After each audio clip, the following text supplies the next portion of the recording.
Welcome everyone to the Racing Home Podcast. Got myself, Nick Ageter. Fez is MIA, missing in action. He's not here today, but we got Richard King again, and we got a new guest, Andy. Go ahead and say something about yourself, Andy. We've never had you on here before. You go and compete in what, Street-Mod previously, but you're doing track mod now? Yes, Street-Mod for the past 2 years, yeah, track mod this year because I realized that Street-Mod is dumb for me. And what car do you use to compete in? C5Z06. Very nice. How long have you had it for? 4 years. Bought it 12/31/20.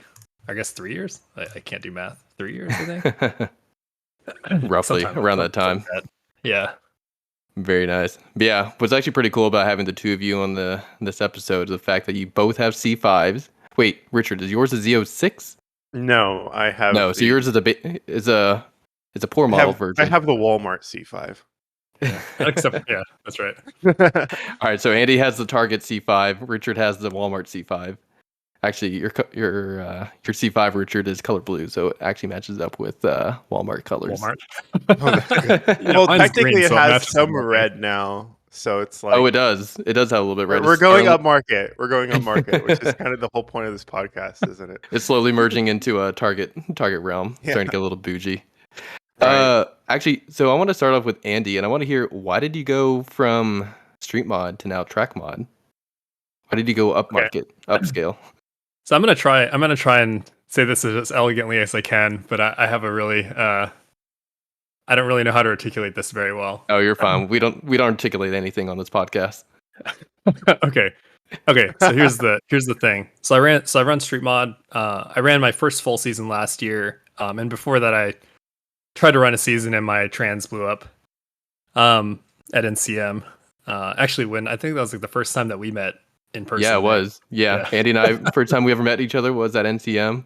Yeah, I forgot your transmission blew up, and that was actually the first time I had like a part failure to the point where like shit, if I don't fix this, I'm not back on track.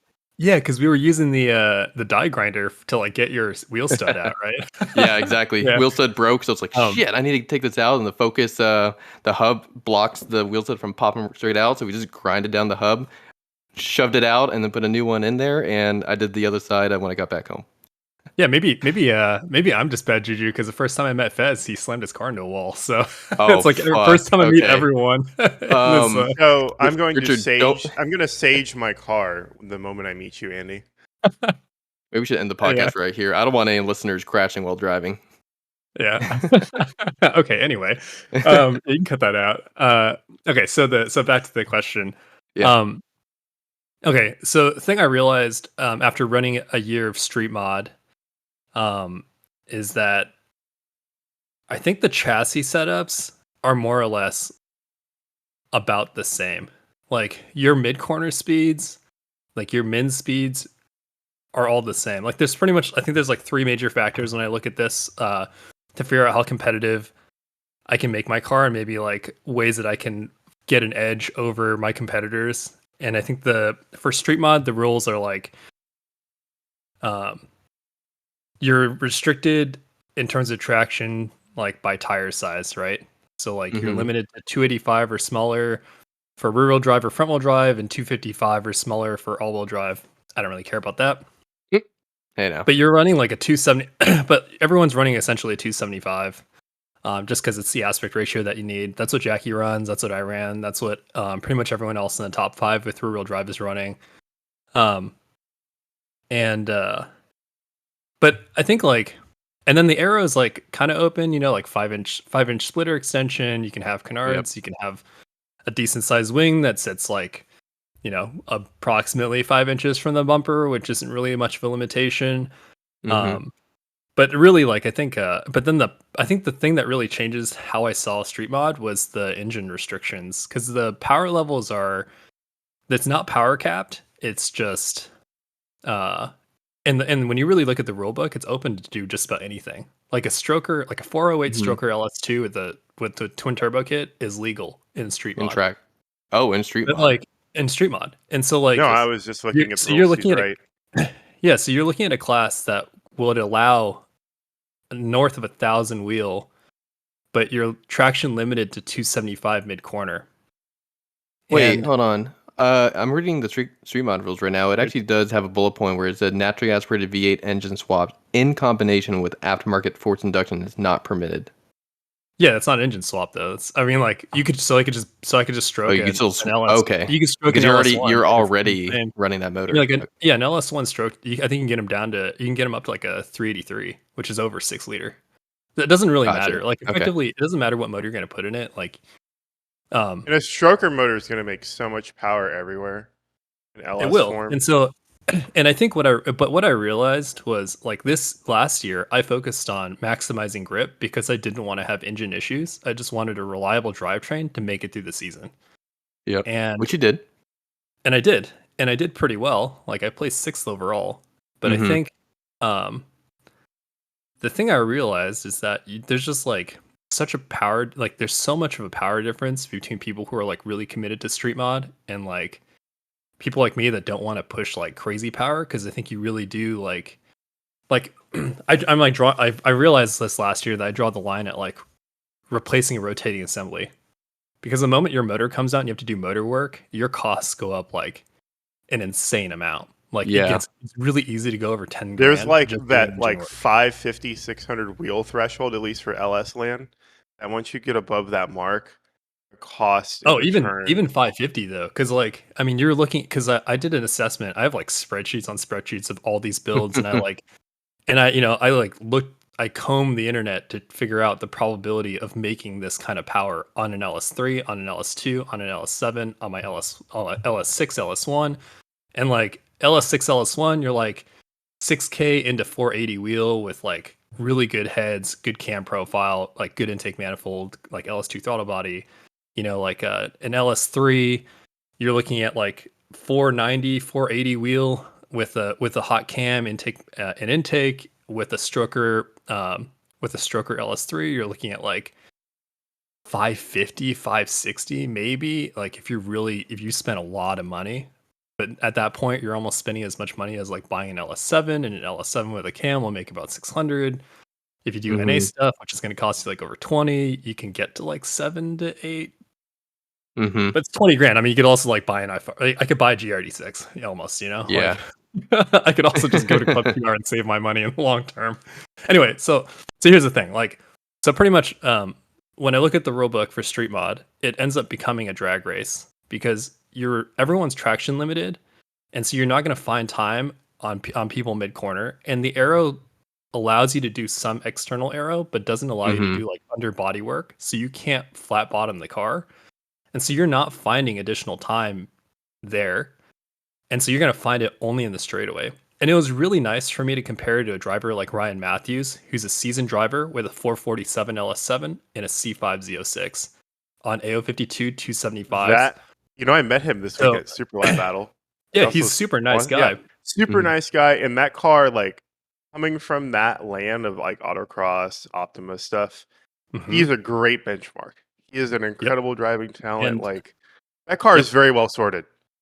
Yep, and it's hard to find cars like that because when I was, like if you go to an HPDE, there's a bunch of like shitty Corvette drivers that you can't compare to, and so it's nice to see like a driver who cars knows and coffee folks with just a little more money, and adrenaline aspirations. Yeah, it's nice to see. It's nice to be able to compare like someone who has the same chassis who's already done like what I was thinking of doing because I wanted to do an LS7 variant, like big NA build, and when I compared like last year I ran an LS6 with a stock cam, just a exhaust manifold, intake manifold, or actually stock intake manifold, just an intake and a tune. So I was maybe like, I don't know, 360 to 380 wheel. I think Ryan Matthews makes around 670 on VP race gas, and at least like 650 to 670. So we're talking like a 300 wheel disparity.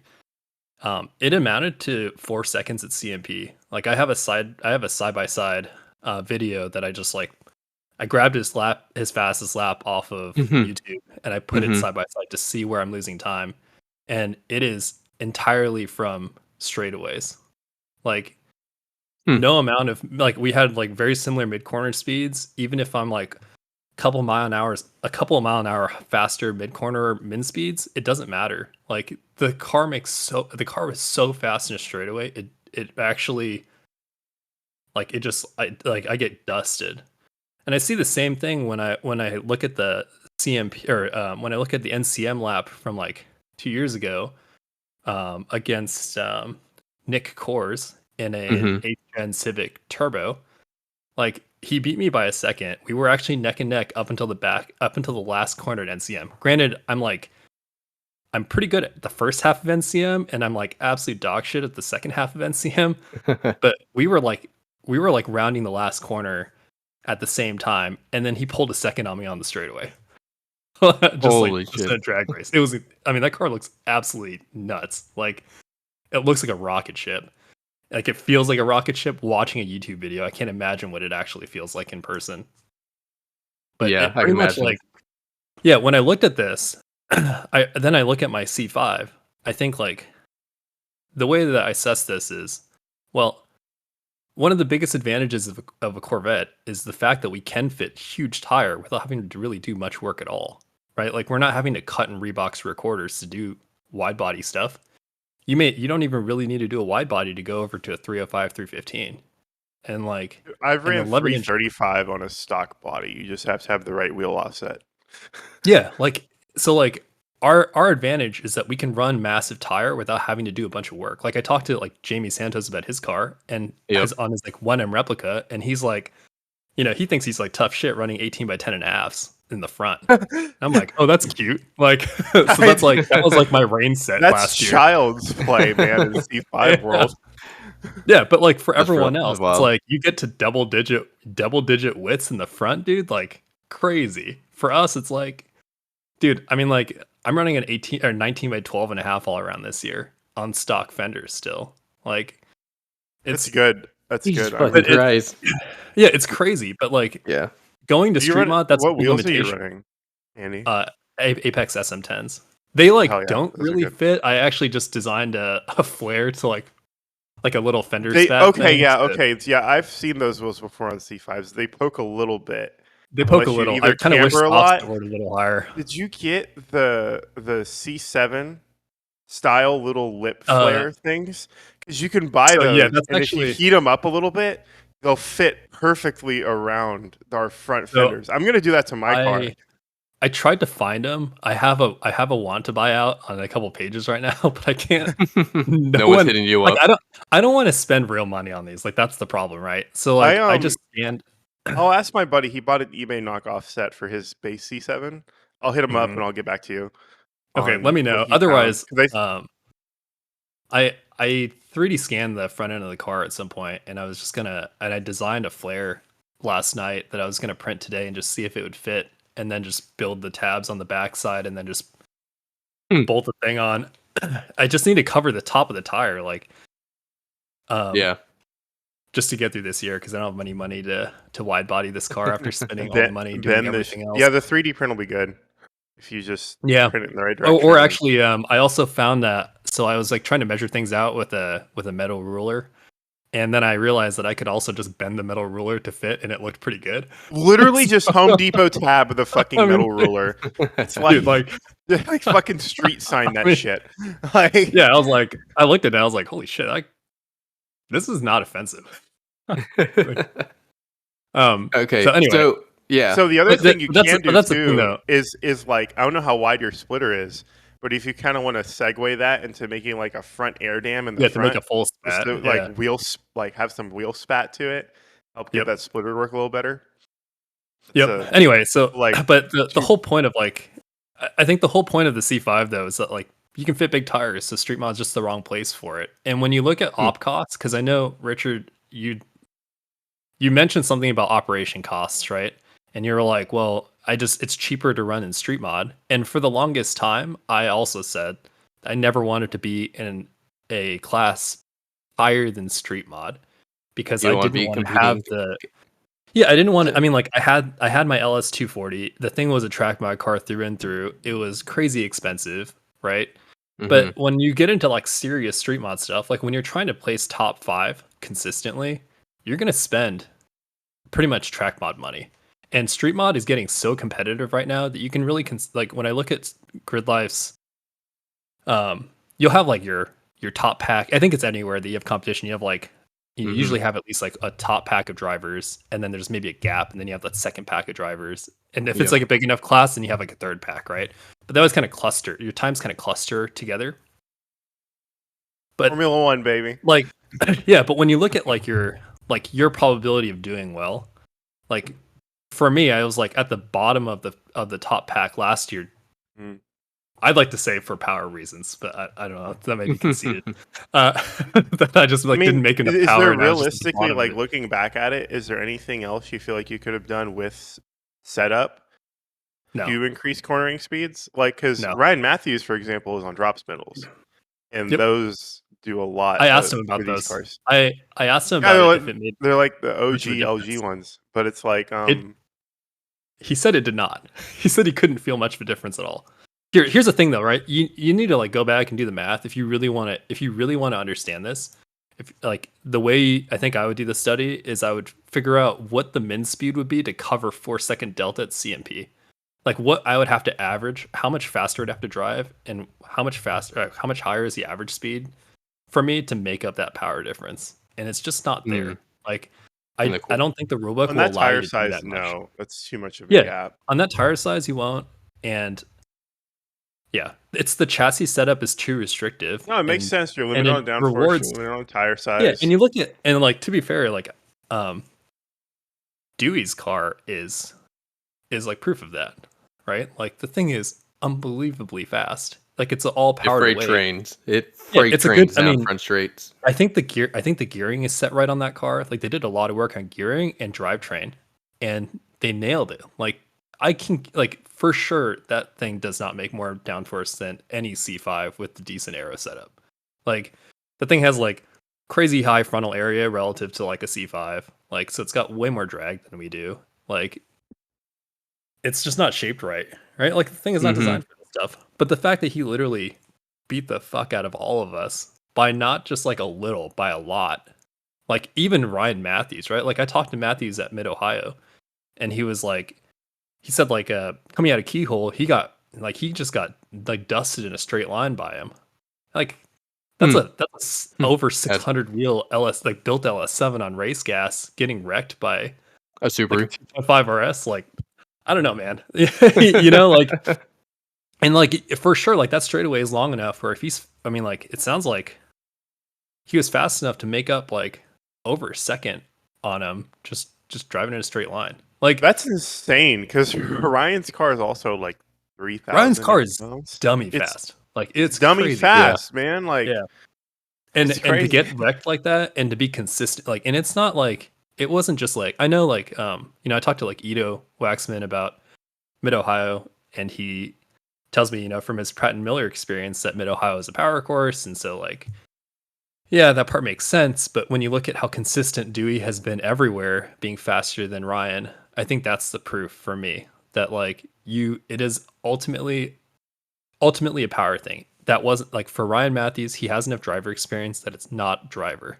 Like he may have bad days, but his bad days are definitely still not that bad. And like, yeah, like I think the,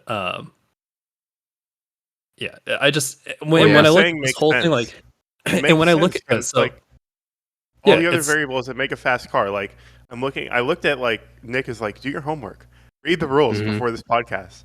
And I'm like, well, okay, based on the interior rules and all the other chassis rules, you're really kind of limited on weight too, right? It's not like you can just build a really light car, and it's not even like you can really spend your way into enough weight that it's going to make the difference anyway.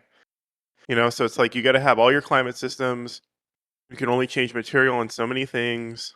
You know, you're really not able to make up that gap in other ways either, right? You're not able to make the downforce. You don't have the tire.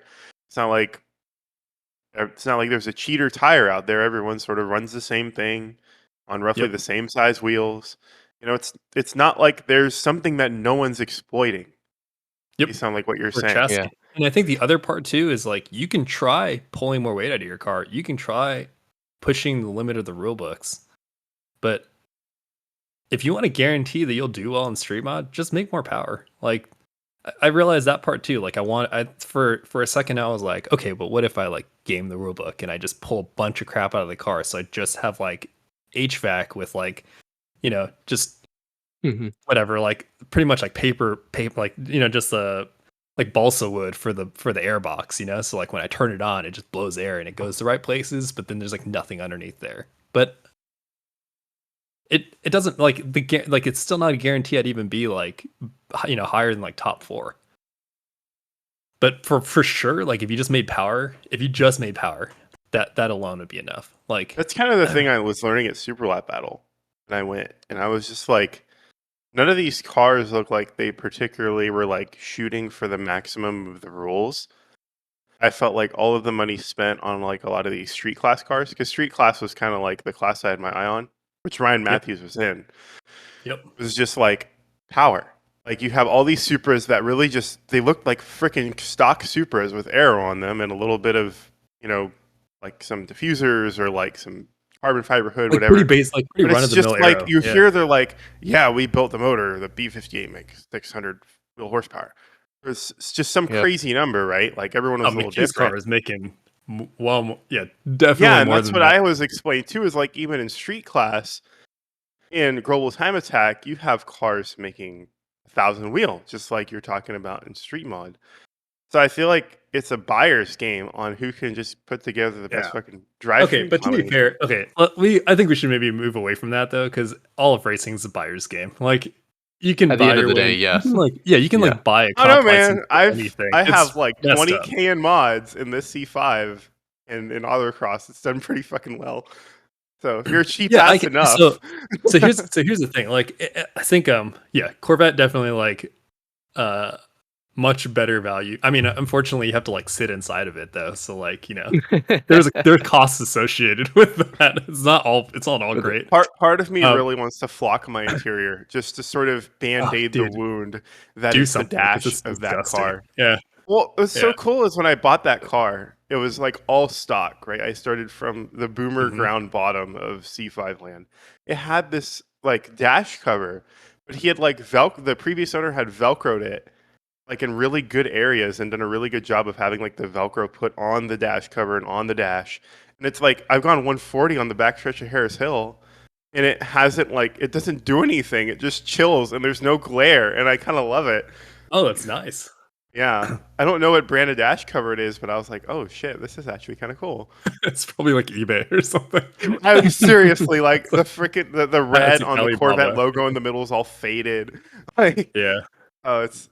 But yeah, so the other part, I think, I guess maybe complete the thought. Like, so track mod allows you to do quite a bit more, right? And especially like, I know you're making like canards and some other bits of aero. I think it just makes it more interesting for all of us to play with more variables other than power. Like, I think we should be able to podium without making over 500 wheel. Because you look at, let's C5R, right? C5R is able to put down like the same lap time as Ferris at Road Atlanta. Like, I watched a video of a C5 tires from 2004.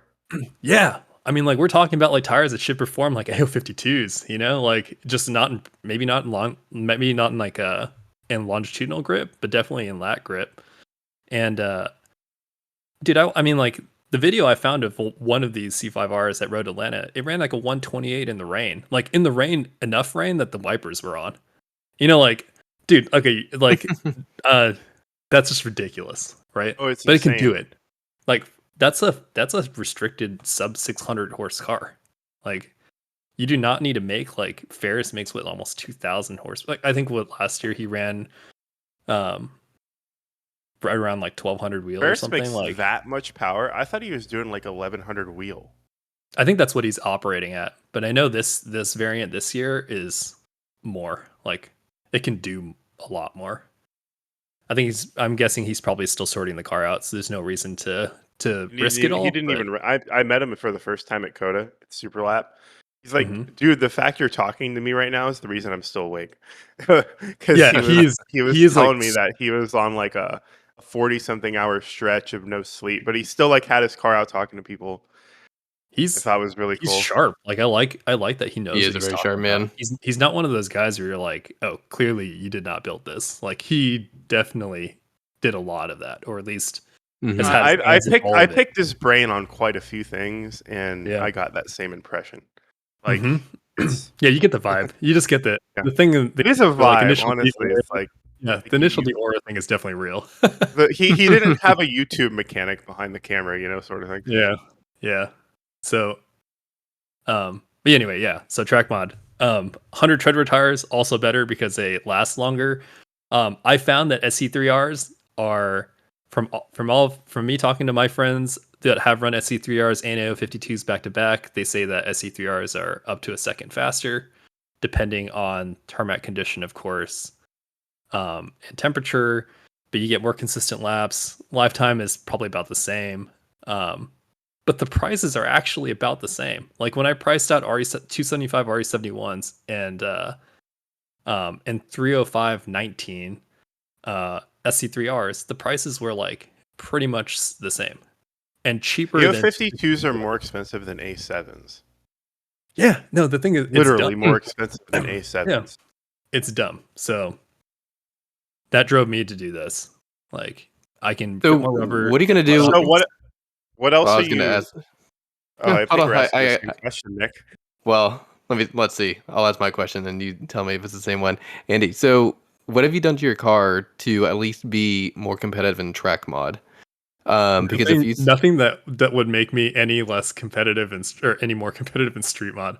I made that Okay. decision like 2 or 3 months ago, and my car has been down since August.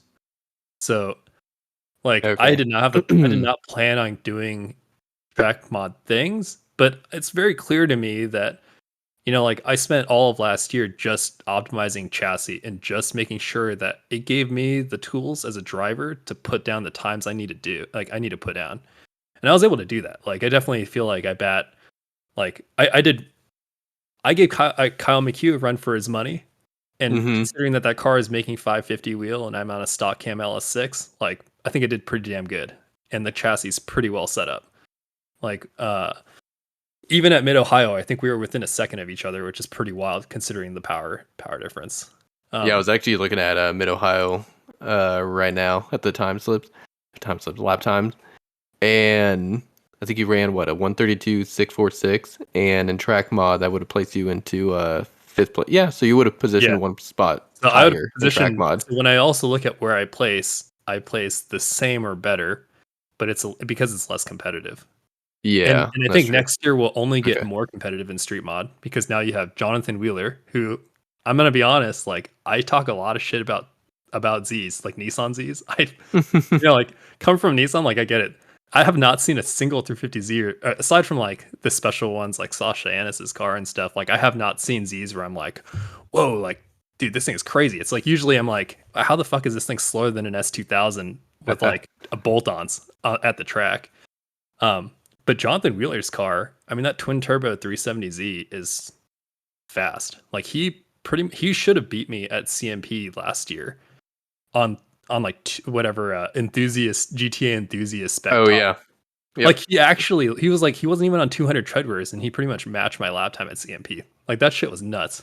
I can't lose to a Z with all the shit I talk about him. Like it's crazy. You got to defend yourself.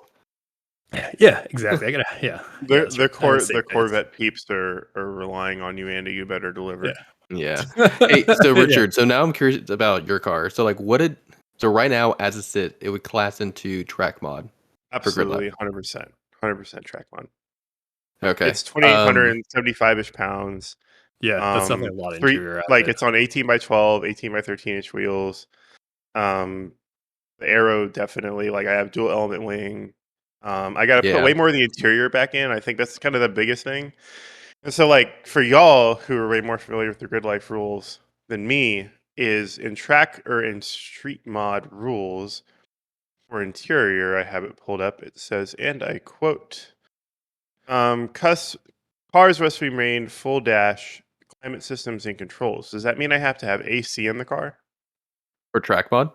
No, for street mod. Oh, for street mod. You actually don't even need your heater core. You can get rid of your heater core as long as you have a blower motor and your controller works. Okay, that's really nice because pulling I had to lift the passenger side of my motor with the motor through the motor mount to get that AC compressor out. That was such a pain in the ass. So I don't want to put my AC back in to run Street-Mod. Yeah, no, you don't need to. Although Okay, I'm cool. super jealous that you have AC because I would absolutely keep. No. I pulled my AC. No, I pulled my AC last year. I pulled mine and put it right And back in. no, dude, It I fucking sucks in drove my Houston. car. Other than to SCCA Nationals, I drove it to every event. So I drove it to Houston. I drove it to Dallas in the summer with no air conditioning. Yeah, It's 105 degrees, dude. I'm not You're cooking at like. I'm not Like, about that. that is, yeah. But my girlfriend bought me a 3-liter Camelback bladder, which is kind of a fucking lifesaver. You just hang the Camelback over your tablet mount, and I just was drinking water and staying hydrated. And I'm thinking about buying a cool suit because honestly, it was like a hamster. I deleted my AC Yeah. at the beginning of 2023, and I won LS Fest Texas against like the Summit Autocross team, against Robbie Unser, and like a lot of really big names in racing, by 0.018 seconds. And I was like, God damn it, it's the fucking air conditioning being out of the car that got me that time. Because that was an aggregate over 3 different events: Autocross Day 1, Autocross Day 2, and the track sprint. So those times combined, I was still 0.018 of a second. And I was like, okay, I'm pretty committed to not having AC in this car now.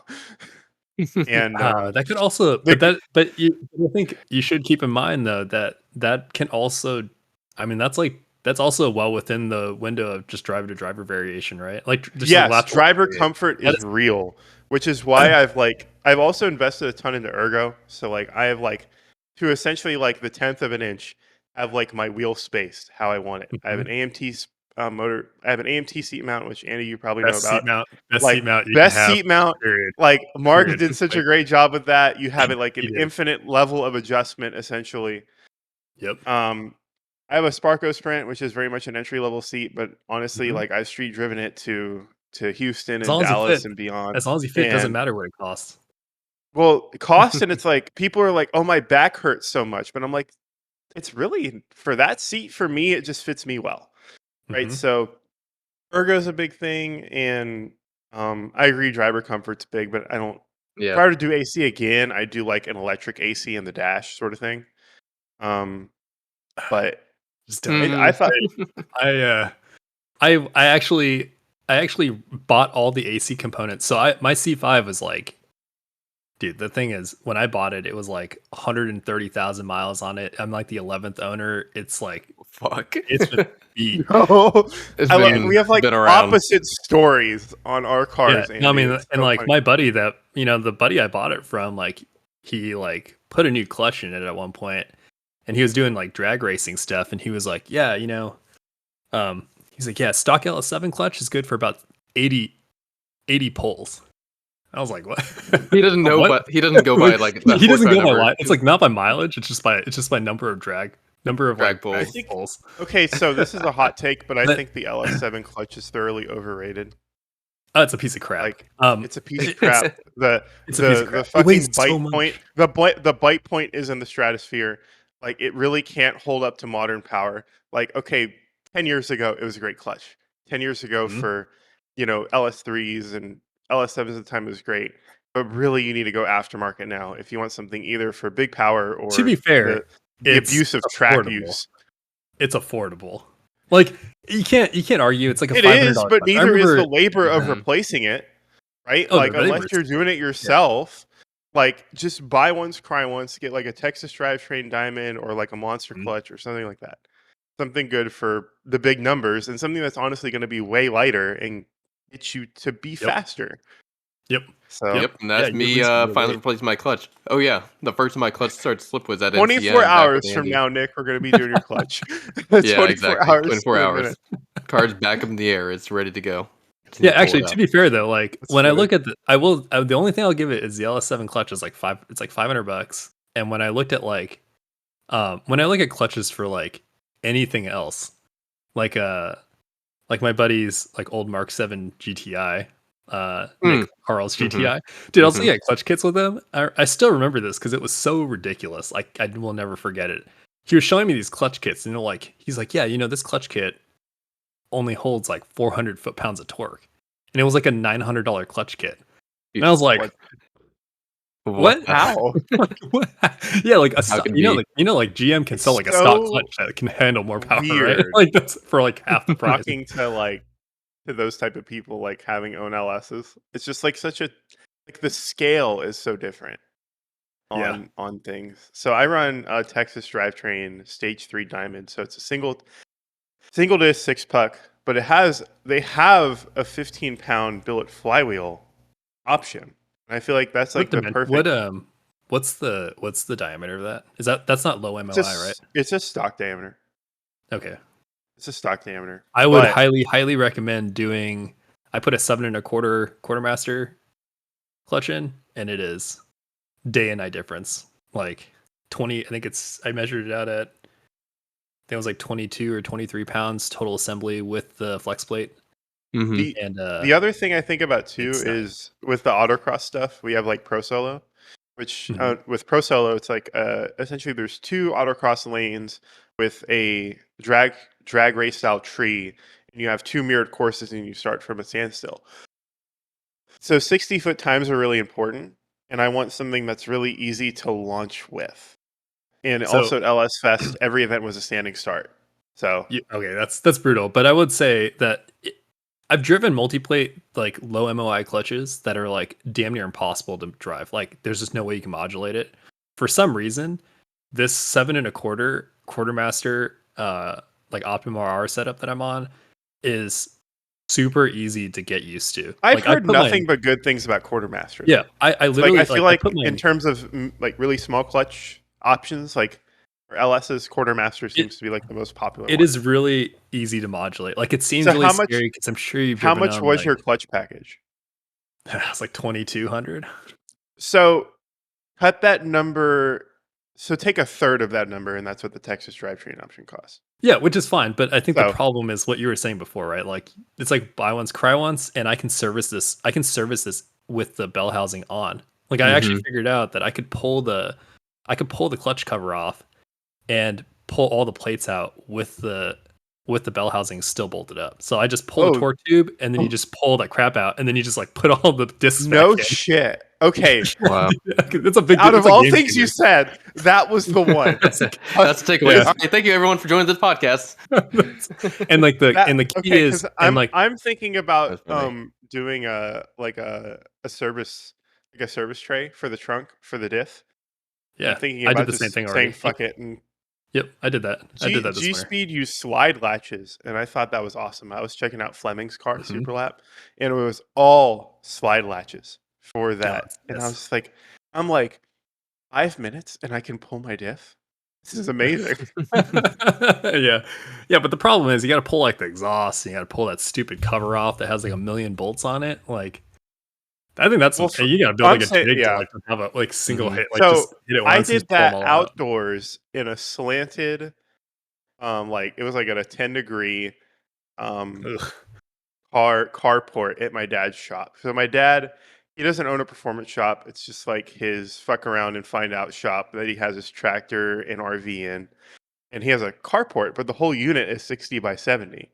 So me and my buddy did my clutch in that carport. And it's dirt roads all around it, so it's freaking dusty. So have you only done this once, or have you done this multiple times? Have you only done this once? Okay. So long story about this car.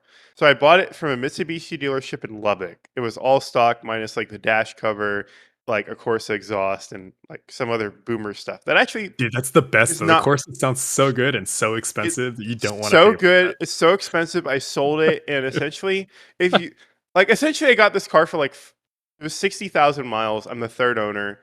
Like, it was the cleanest out of like the almost dozen C5s I looked at, and it was like 13.5 grand. Okay, and it came with 2 tops. So it's like technically the car is like 11 grand with all the parts I've sold off of it. And Andy, how much was your C5? You're gonna make me feel like a dick. I paid 12 for mine, but for Z06 though.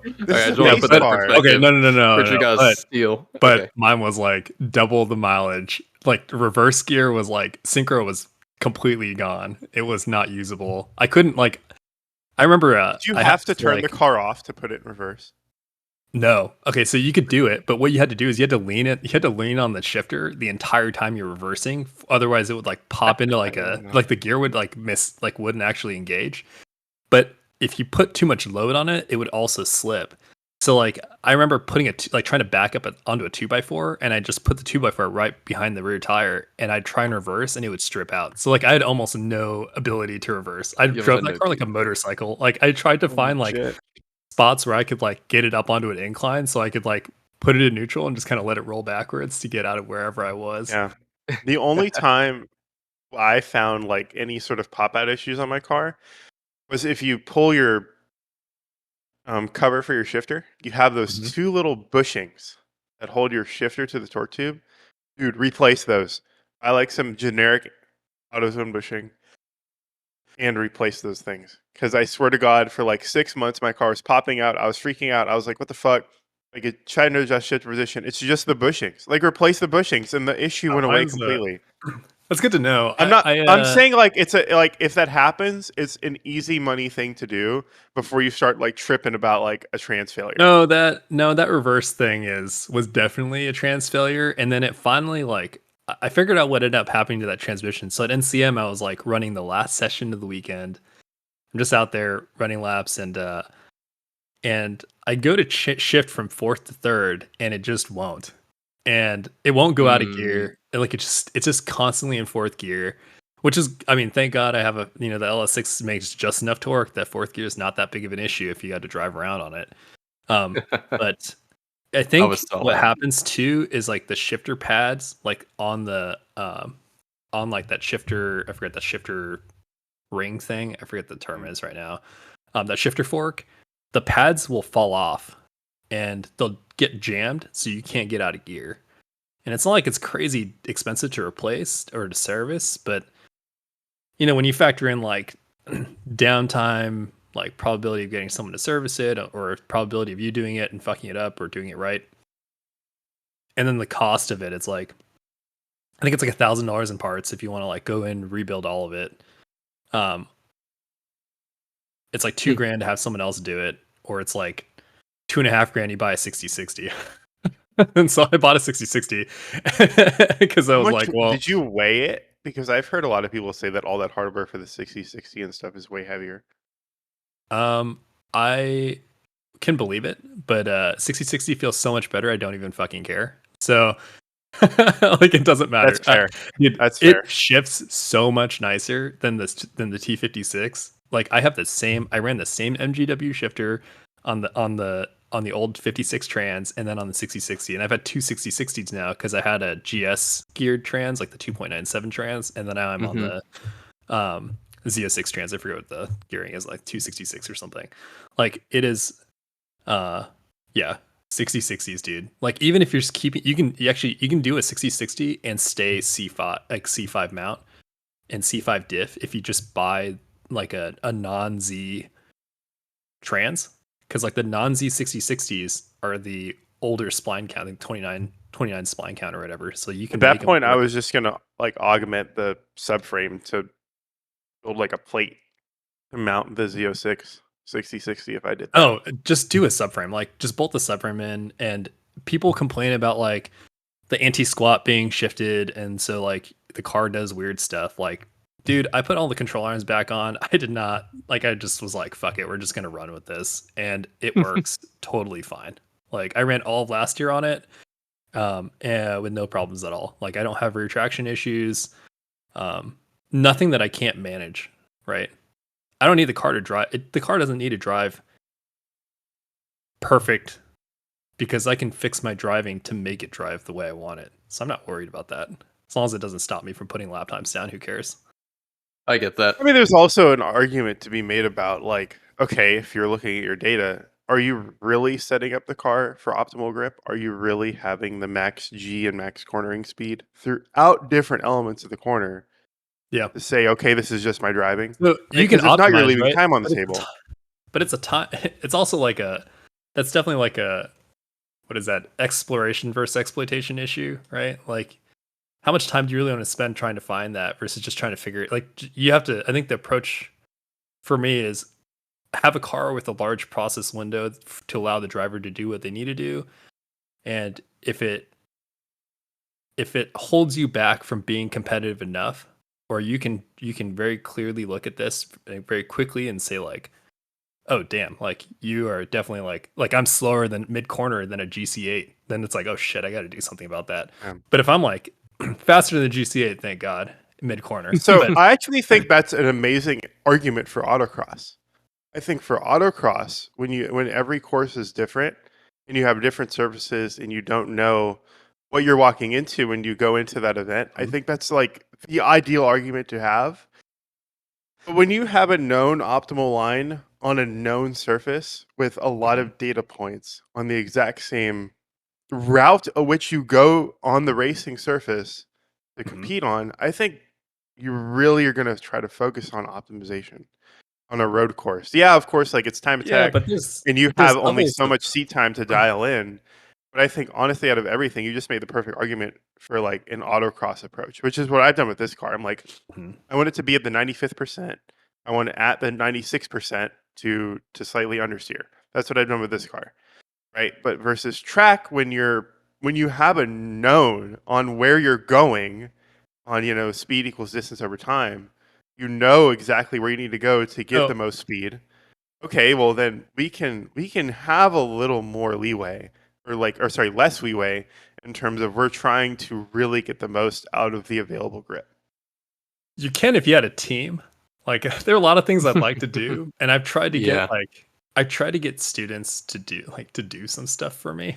Like people who are interested. If I could rope any engineering PhD candidate to like come and work on my car, like please call me. Like I've done that for senior design. I want students to work on this stuff. Like I have a lot of ideas on like how you can model it, because but the issue is like you can have a ton of data, but if you don't have the time to look through it, what's the point? You effectively have no data if you don't have the time to look at the conclusion, like to figure out to do the actual analysis. But then when you're really building out a test plan, like it takes time to build a test plan that isn't just like jumbled bullshit. Like you're not just going to look at a data set that's just like you weren't intentionally like collecting.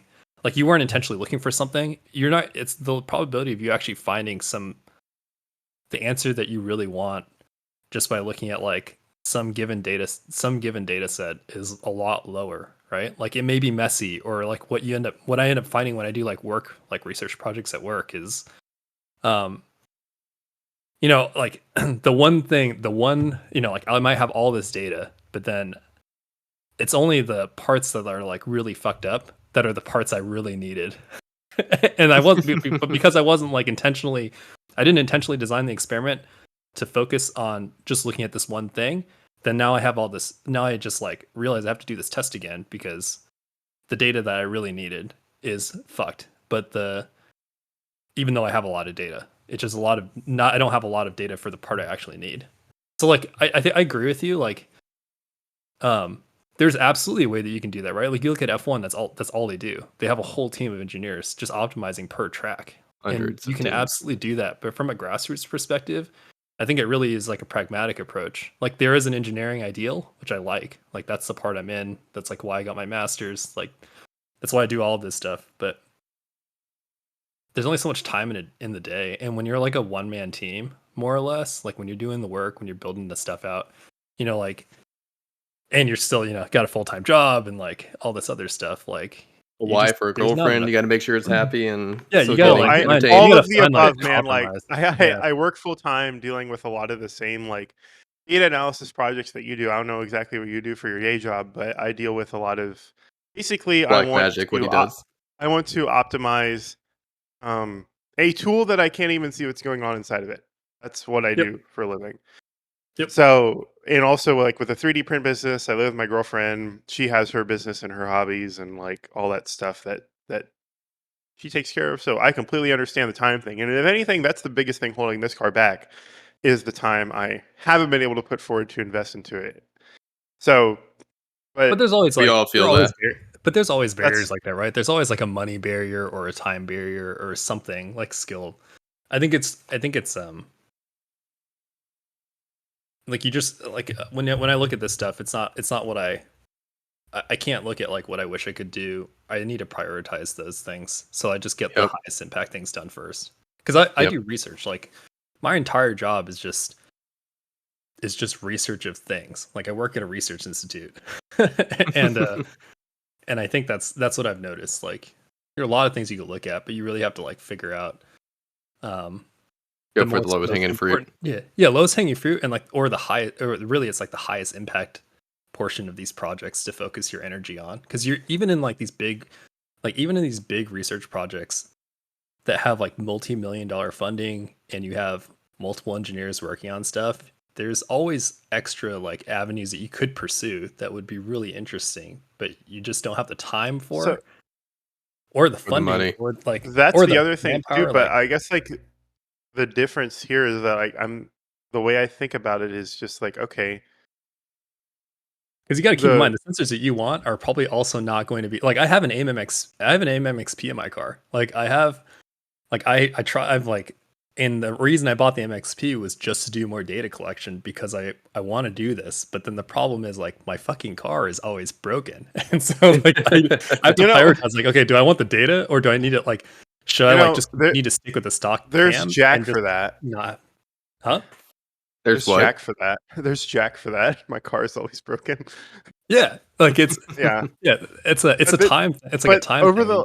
ever since I started autocrossing up until like 2 events ago, this car has been 100% reliable. And the only reason I've been able to finish any sort of track day or autocross event is because the fucking MAF fell off. It just fell off and sat on the splitter. So I'm like pushing my car up the hill, and then I pop the hood and I'm like, oh, the air filter's chilling on the splitter. And that was that. Other than that, this car has been 100% reliable. Dude, do speed density and you have to worry about it. The other thing, well, I'm fixing to do a full radiator relocation and cut the frame to fucking mount the air filter and all that shit. But anywho, like I guess like be what careful about that because they're weird about this. Because I think I had to do the same thing. I did a lean down radiator and I was worried about cutting the frame because I think some groups get kind of weird about it.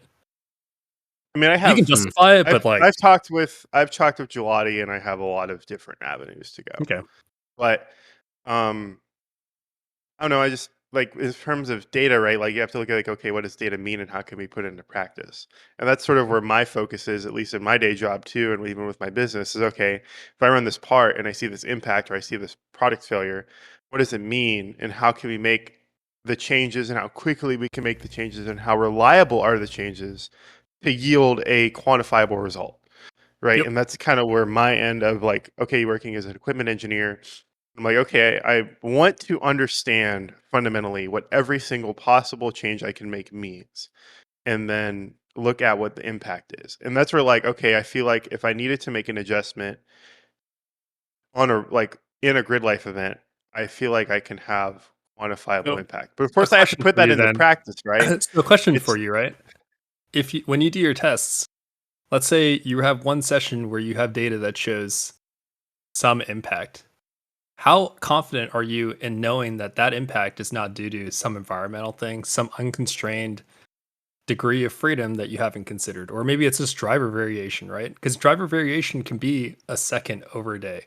Temperature from the morning to the afternoon is a second for me. No change. Yeah, it's a second and a half for me. In driving. So like, you raise a very good question. That is an amazing question. And I think that's where like you sort of play in like a decision matrix sort of thing where you're like, okay, if the temperatures are so different than what is anticipated when I actually run my sessions, is it really worth making the change? It's not like I'm just going in and at every little hint of data or every little hint of an adjustment I can make, I'm making. That's true. There's a ton of other variables to consider. And I think that's when it comes to like, okay, that we're looking at like at every single case, what is actually happening and what is the data trying to tell me, versus. So that's, but there is like, but I just bring this up because there are a ton of variables and it's a very romantic idea to expect that the data will look beautiful and it'll be like, damn, that is the direction I got to go. But sometimes like you end up chasing because you're working with an n equals, like you're working pretty much with like n equals 1. Like, let's be fair. Like you're not, and like n equals 1, you can't even do a test on. Like you can't do any sort of confidence testing on. Like a single data point is just a point, right? You can't even make a line from that. like you would need to do a ton of work to figure out how to consistently make that faster. And when you're running, you're not going to run the same track. It's Gingerman is the only track you'd ever run twice at Gridlife in a season. Yep. Right. So like I think it's a great idea. And if I had a team of engineers, I probably would try and push for that.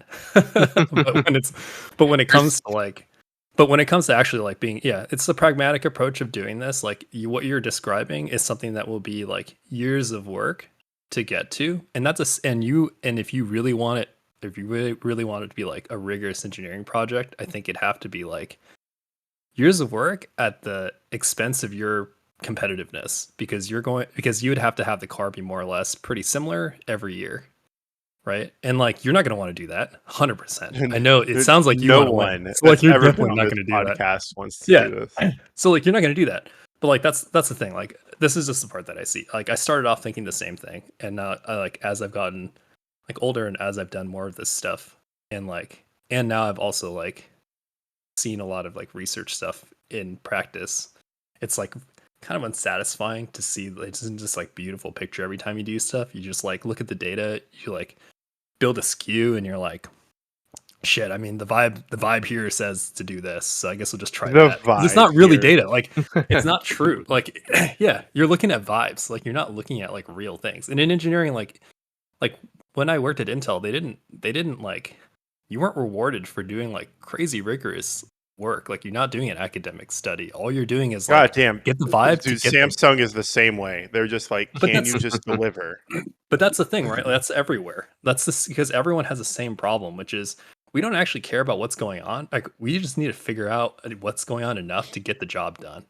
Yeah. So how can I don't know how else I can say this, but like I take like the data. The data is a big thing in the development, but the pragmaticism, if you will, is like the biggest thing with the actual 3D prints themselves, as my business goes. I'm like, how can we pragmatically engineer the most reliable part, in the given like scenario? So it's like, I feel like it's all about context.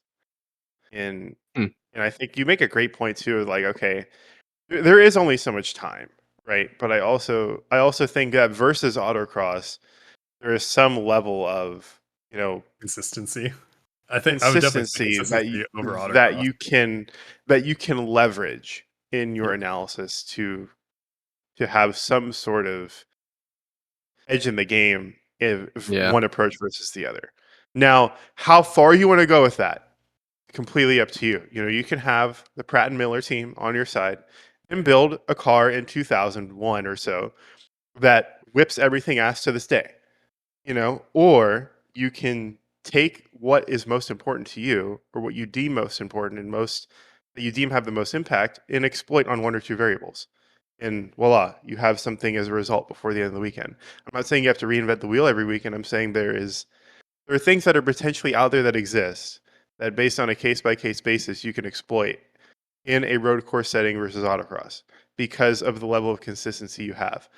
Now with Coda or Harris Hill, that's a bullshit thing because they repave the shits every year, so it throws the whole experiment out the window. No, Harris Hill has not been repaved in quite some time. It's the bumps that keep changing. It's a different elevation to the track. It's not a different surface. God, dude! Like it's funny at the track sprint, Nick. Like when we had the first podcast, like before the finish, my car completely just caught air. Yeah. You have this jump and then you cross the finish and you're like, oh shit, I gotta brake now. Yeah, it's pretty bad. But yeah, my biggest concern with you, Richard, is like hearing about all these changes that you want to do to go and fit into Street-Mod. My concern is that Street-Mod is very competitive, and who knows how you would do, but I would rather you keep your car the way it is, just go into the class that it currently fits into, and that way it stays competitive with what you do here locally in autocross. But then also you take it out, you can do track mod, and I'm glad Andy brought up about the competitive differences between track mod and track mod, because it sounds like you could still do the same, maybe better in track mod versus street mod. What do you have done to your car? Because you're able to. What all like motor wise? Yeah, motor wise. So it is literally a headers and tune LS1, but I am working on getting a complete I'm working on a Gen 4 swap. Like a completely purpose-built, like we're going through and doing hardware, we're doing forged internals, sort of like stock compression motor that will make about 480 wheel starting, but primarily for autocross. The reason why the number's not bigger is because 480 wheel, based on all my math, with the C5 ratios, is about at the weight minimum, is about where you want to be for autocross on a grippy concrete surface on like a 75 to 80 degree day. Obviously, road course, you're going to want way more, which is part of why, like, as I dive into this whole, like, doing one of more road course stuff, it's a platform and an engine architecture that I can grow into. If I want to port the heads, put a bigger cam in it. Doing Gen 4, so you're doing easy LS3. money. LS3. Yeah, it's going to be an LS3 base motor. Yeah. So, okay. I actually wouldn't do. Okay, I don't know how to feel about this because I actually I haven't seen any LS3s that, like, I've seen like 1 or 2 LS3s that make a lot of power, but like they don't make enough. They don't make enough on the top end. Like, I don't know why. It looks like it's a head limitation, not a block issue, or not a displacement issue either. Even on aftermarket heads. Yeah, like actually, the highest I've seen so far is like 608 wheel on a built high comp LS3. But I mean, like, for the same amount of work on an LS7, you're looking at damn near 750, 700. Like, what's I don't know what's choking is also that's where the cost comes in, because I know, I know, true. That's where my issue comes in, and that's everyone's. That's what I told my what I've told my prospective engine partners is, like, the power requirements that I'm looking for, at least for autocross, are nothing to write home about. This is easy fucking money for them. What I'm looking for with these numbers is reliability and repeatability on a road course setting. That is what I'm after. So my thing too is, like, I've done hardly any road course experience overall, especially relative to y'all too. And my thing is, like, I still want to, like, maintain the autocross, setup function of this build. You're gonna have to the good news is that no, I agree, which is why I'm not wanting to dive headfirst into one or the other to determine what is for me, right? Yeah. I don't want to go spend, 5 yeah, digits but on a when motor. but I started autocrossing, and then I like went to track, and I was like, and I went back to autocross like once, like this 3 years ago, and I was like, you want me to fucking stand out here for half a day? Like, I know. Are you kidding me? Can I pay like another $50 to just not be here? Like, I actually would just rather pay more. So I don't know. Maybe this is the privileged part of me, but I get to announce on most of the local events, and if you're inside an AC trailer announcing, then that's like, not the same thing as standing outside at 105 degree in the middle of a mall parking lot. There's only one event the entire year in local autocross that I didn't announce. Yeah. Now, like, I'm also at the same time, I don't build my car for local autocross. I build my car for national autocross, where the courses are, like almost 1.5 times faster. They're way bigger. Yeah. The surfaces are way more grippy. For autocross, for me, it's a lot of, like, the competitiveness. It's a low-hanging fruit of competitiveness. Like, of course, like, track times, you're talking like, 0.2 is a pretty short gap, right? Like, 0.2 is several like a mile per hour to in a corner, sort of thing. But it's like, in autocross, like, hundreds can separate 2 or 3 positions at nationals. So it's I love the competitiveness. I love, like, from a driver perspective, I appreciate the challenge of having a course being different every time I go. I think I love the. After you do it enough, they all you get a good sense of, like, what it's about. Like, when I stopped doing it, it was like, oh, like, I know what this section is gonna feel like. Like, I know what this corner setup is already like. Like, you have a good idea. It's actually less. I feel like it ends up being less exciting because you're like, oh, well, I've already been here and I've done this before, and I know what this is kind of like already. It's not really novel. I feel like that's site dependent. Like, for example, if you have a really small site like the Coda lot that we run in Austin, of course, like, I think that's like the first case example of exactly what you just described. The lot is too small. There's too many other things where we essentially do variants of 3 or 4 different courses. And that's all we essentially get. Versus if you have a site like Beeville, Lincoln, or any of the major national events that at least I've gone to, it is a different flavor in a different part of the surface every time you go. But again, it's all like, the question we have to ask ourselves is, okay, what do you want out of this? What do you want out of these shits we pour tens of thousands of dollars into? Way too much time. Yeah. Time, and money. I want to have a And the competitiveness thing you mentioned is crazy because if I run, 315 AO52s on this car, will I be actually more competitive on track mod as it sits than I would if I downgraded my car slightly to street mod? Yeah, you would. There's an think you would, argument yes. to be made about Yeah, that you'd be more at a competitive. given Yeah, you horsepower would be. number. There really is an argument to be made about that. So that's like for global time attack rules for street, it's an easy question. I would not. Like, So I haven't run GTA for that reason. It's too open. Too open. Street is ridiculous. I like a stock LS6 in Street, dude. Like, I can fuck off. I do just as well just staying home, than like going there. you can't lose if you don't enter.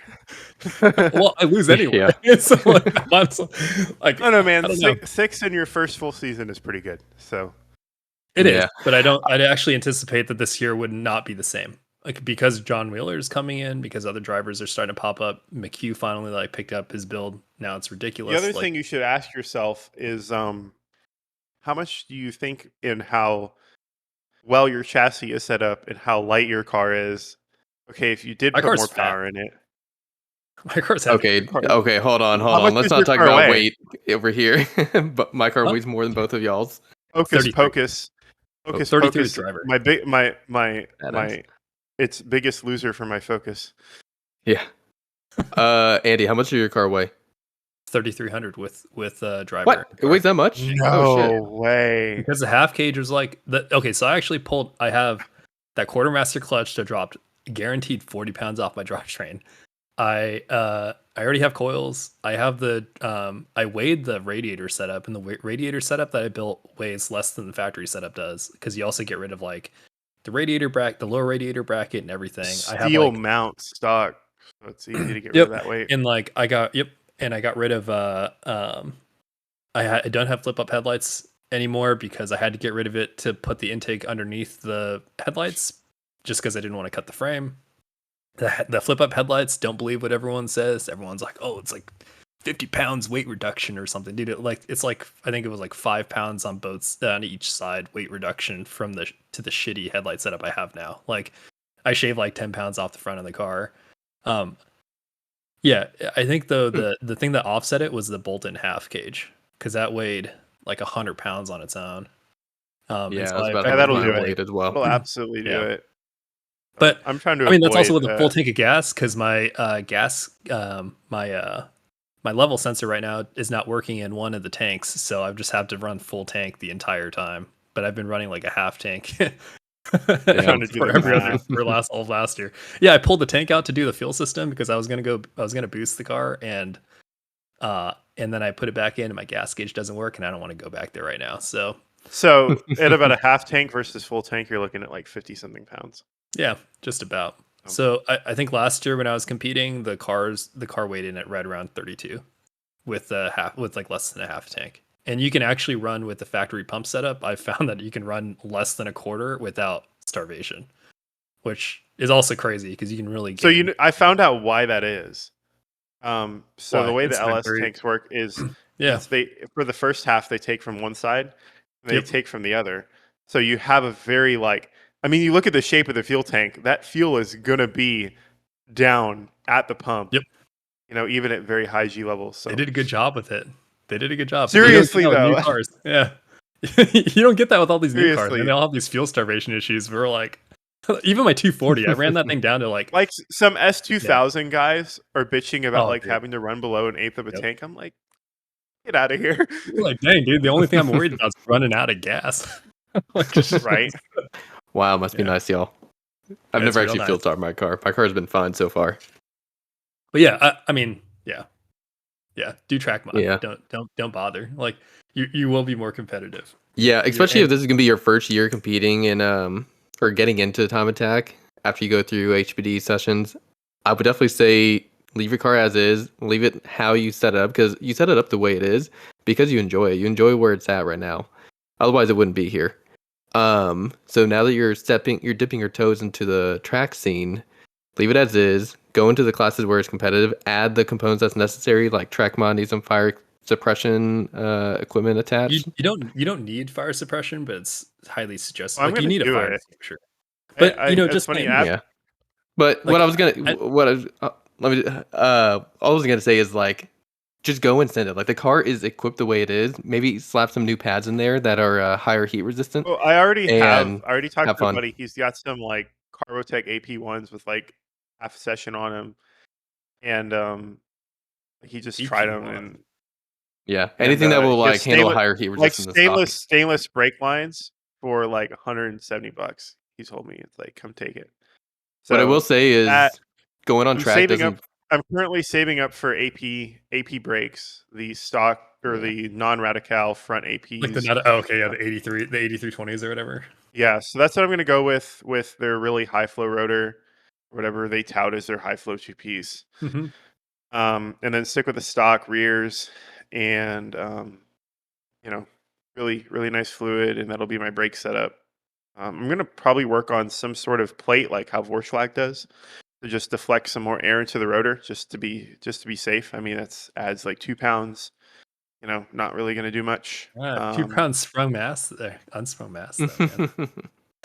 Yeah, well, Yeah, but I will say hey, is well, okay, I'm just joking with you. It doesn't matter. 2 pounds are in a wall, Handy. It doesn't matter. Pick, You'll be pick your- fine. You'll be it'll fine. be fine. There's a lot of runoff on tracks.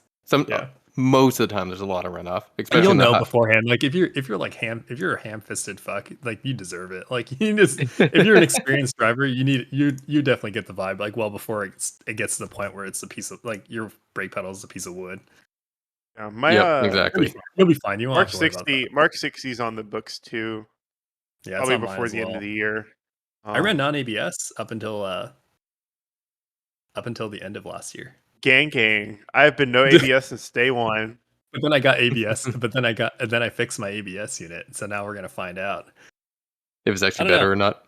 Dude, I don't think honestly, it will like be, but- all of the ice mode horror stories have disincentivized me fixing my ABS unit. Yeah, no, that's the feel like- exact issue for me. And I think, but then I see like Lewis will put down like their G-Speed car be like on factory ABS on like 335, 345 A7s or R7s on track, and I'm like, well, I guess they're not dead yet. So like, I don't know. They're fine so Might far. not be that bad. Yeah. The people Hey, of that actually- level of wealth have good enough health insurance, but they don't give a fuck what happens.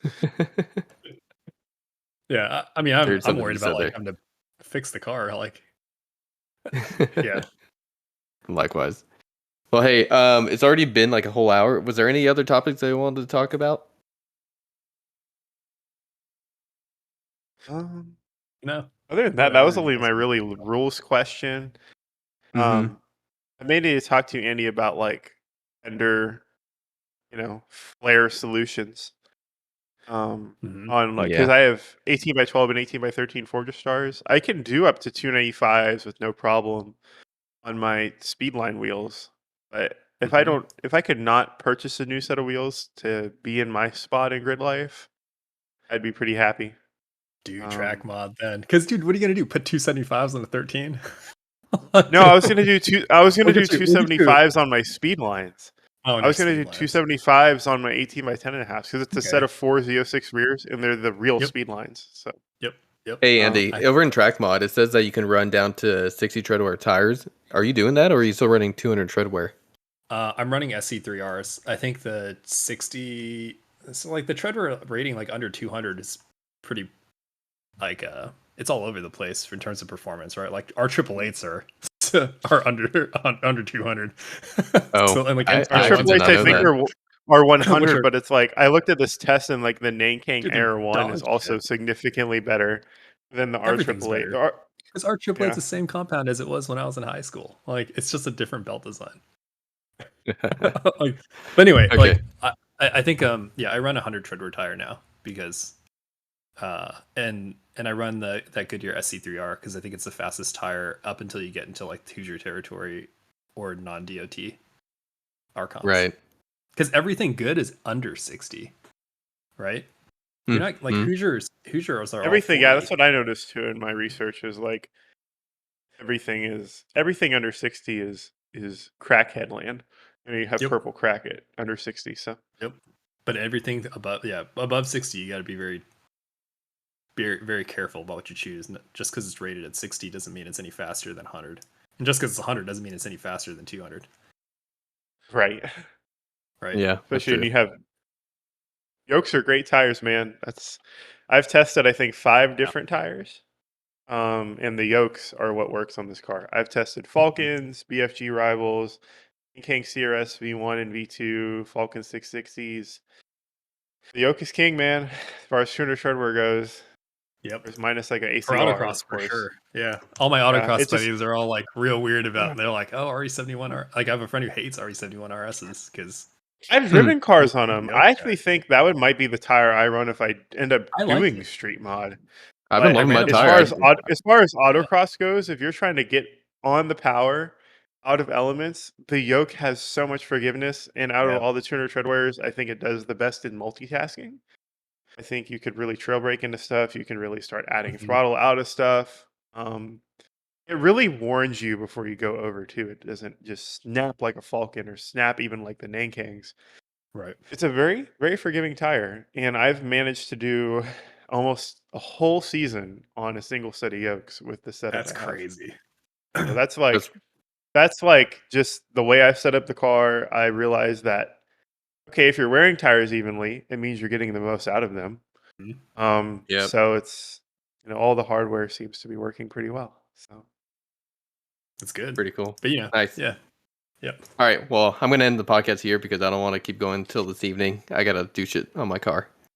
Yeah, I actually Gotta need to do a bunch of tuning stuff now. yeah, I'm fixing to go head to lunch with some family. So Nice. it's all All worked out right. pretty nicely. I'm gonna Andy, kill the wonderful recording to now. meet you at least to face. Hopefully, we'll see Yes. each other at an event sometime Yeah, this have you year. signed up? Have you signed up yet? I haven't signed up to anything, man. I just got this house, so that's where my priority's been at the start of the Okay. year, and that's where my money's gone. I mean, this garage is, you can't see it now, but I mean, I got a TV in here. I got a whole stacks of tires, tools. So we're set up to build whatever comes next. Oh, nice. We'll see There you what go. see what I'm goes definitely from jealous of there. that AC. I want to install AC in my place now. I was you looking to a split should. unit. I think I'm going to. It's I got room on the outside on the I east used side. it on the last podcast. It was pretty hot, so I turned on the AC, and I was kind of a little cold by the time the podcast ended. So, Damn. Sounds expensive. it's literally It's not that just bad. You're only using. where is it? Yeah, but it's like going out through the garage door. Like You insulate Nope, the garage? Okay, well, Richard needs to go and insulate it. If I were to install in my garage, I'd insulate the garage door and where's keep it Oh, there it inside. is. Add more insulation to the There's the AC attic unit, as well. like on the door. There you go. So, Something. Honestly, when It it's works. 105 outside, 95 feels amazing inside the garage. in shade. oh yeah, especially Yeah. yeah. It makes a difference, in my opinion. So, all right, I'm gonna end the podcast. Thank you everyone for listening over here. So, anyways, I will talk to y'all later. Take it easy. See ya. Bye.